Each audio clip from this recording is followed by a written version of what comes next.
वासनाएं न जाती हों, जिसकी कामनाएं पूरी न हुई हों, जो हमेशा लौकिक भावनाओं से युक्त होकर ये चाहिए लगाए रहता है, वो व्यक्ति कथा का सही अधिकारी नहीं हो सकता। जैसे महाराज परीक्षित सब कुछ छोड़कर एक पल में,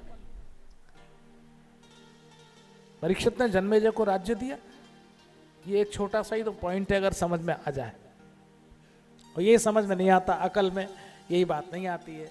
बताओ, जब आए थे यहां पर क्या लेके आए थे? कुछ लेके नहीं आए थे। और जाओगे तो क्या ले जाओगे? कुछ नहीं ले जाओगे। कुछ लाए नहीं थे, कुछ ले नहीं जाओगे। जो यही मिला और यही छूट जाएगा, और उसके लिए हाय हाय मची है, आफत पड़ी हुई है। तो बताओ, हमसे बड़ी मूर्ख दुनिया में कोई हो सकते हैं? कितनी आफत कर रखी। साधन चाहिए, धन चाहिए, ये चाहिए, वो चाहिए। जो कुछ मिला है उसका क्या उपयोग हो रहा है? सवाल तो इस बात का है, जो कुछ मिला है उसको उठा के सुरक्षित रख दिया जाए, ये ठीक है, या जो कुछ मिला है उसका सदुपयोग किया जाए, ये ठीक है। पैसा व्यापार में लगा देते हैं तो वो पूंजी हो जाता है, और पैसा उठा के लॉकर में रख दीजिए तो फ्लोटिंग मनी नहीं होती। फ्लोटिंग मनी कुछ देख के जाती है, और रुकी हुई मनी जो है कोई देती नहीं है। पैसा रुक गया लॉकर में बंद, उसमें कोई ब्याज नहीं मिलेगा। कोई फायदा होगा? कोई फायदा नहीं होगा। इसी तरह से जो साधन संसार के मिले हैं, जो सारे संसार के सुख मिले हैं, उनका उपयोग हम अगर फ्लोटिंग कर दें सबको साथ लेकर के, तो उसका फायदा होगा। और उसको केवल अपने दायरे में फिक्स कर दें तो उसका कोई फायदा नहीं होगा। एक सोच की बात है, एक विचार की बात है। हंसी उड़ा दी सुखदेव जी ने। क्यों? सुखदेव ने कहा तुम लोग इस लायक नहीं हो। यहां एक शब्द का प्रयोग किया है। यहां पर श्री सूत जी कहते हैं कि देवता कौन है जो स्वर्ग का अमृत कलश लेकर आए?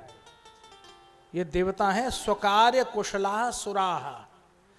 ये अपने काम में बड़े कुशल हैं, बड़े स्वार्थी हैं। अपना मतलब पड़ेगा तो 10 बार राम राम करेंगे, 10 बार हाथ जोड़ेंगे। अरे आप तो हमारे अपने हैं, और आपके सिवाय और कौन है दुनिया में, और हम आपको हमेशा याद करते रहते हैं। और काम बन जाए तो बोले तो आप कहाँ और हम कहाँ, आपकी अब कोई ज़रूरत नहीं है, आप अपना रास्ता लो, हम अपना रास्ता लेते हैं। माने जब तक स्वार्थ रहता है, व्यक्ति चिपका रहता है, वैसे ही देवता भी स्वकार्य कुशला सुरा, अपने काम में कुशल ये देवता है। इसलिए सुधा जो अमृत लेकर के आए थे वो पिलाना चाहते हैं महाराज परीक्षित को, लेकिन उस अमृत से भी महत्वपूर्ण अमृत पीना चाहते हैं, ज्ञान का, लेकिन इस पीने के योग्य नहीं है। लायकात न थी, काबिलियत न थी, योग्यता नहीं है, इसलिए मना कर दे। सुखदेव जी ने कहा भाई मैं तुमको ये नहीं दे सकता, इम्पॉसिबल, आप वापस चले जाइए। क्योंकि जो लोग विषयी हैं, जिनकी वासनाएं समाप्त नहीं हुई हैं, उनको ज्ञान नहीं मिलेगा, क्योंकि कथा में ध्यान नहीं लगेगा। मन उड़ेगा, न जाने कहाँ जाके चिपकेगा। परिवार में, संसार में, वस्तुओं में, साधनों में, धन में, सब में, तो उसमें मन नहीं लगेगा। ये तो एक निष्ठ होकर सुनने की बात है, इसलिए तुमको नहीं।